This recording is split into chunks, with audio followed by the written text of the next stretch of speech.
isn't anything more adventurous than the truth. This is something that took me a long time to figure out. Well, you can craft your words to get what you want, and people do that all the time. They craft their words so they can avoid taking responsibility for things they should take responsibility for, or they can craft their words to gain an advantage that they really don't deserve. That's what you do when you manipulate. And the problem with that, you might say, well, why not do that if I can get what I want? And the answer to that is, you aren't necessarily the best judge of what you need. And it's easy to be deluded in what you want. And that's the sort of delusions that people chase if they chase power. If you decide instead that you're going to just say what you believe to be true, you have to let go of the consequences. If you hide and you don't let what's inside of you out, and you don't bring into the world what you could bring, and you become cynical and bitter, you will start doing very dark things.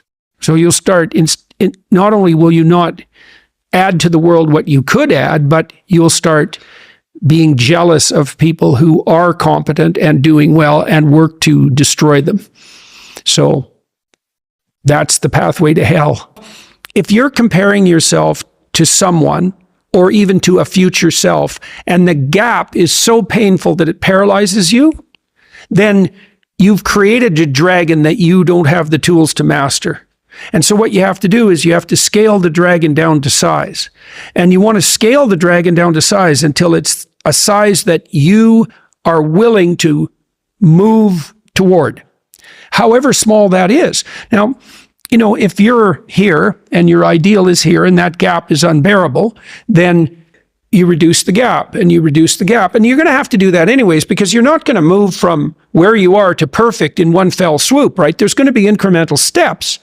So you have to fill in that hierarchy of progression with a high enough resolution representation so that you can start to move forward. To those who have everything, more will be given, and from those who have nothing, everything will be taken. It's a pain to start at the bottom, but you start at the bottom where you're weak. And if you want to rectify what's weak, you have to accept the fact that you're at the bottom and that the first steps are going to be painful. Just compare yourself to who you are today, not to who someone else is. The proper comparison group for you is you yesterday. It's one of the advantages, too, also of being true to your own vision, is that you won't get what you don't want. See, I didn't want to go work somewhere where they wouldn't want me. I wanted to go work somewhere where they wanted me. The thing is, if you tell people who you are and an opportunity opens up, it opens up for you. Yeah.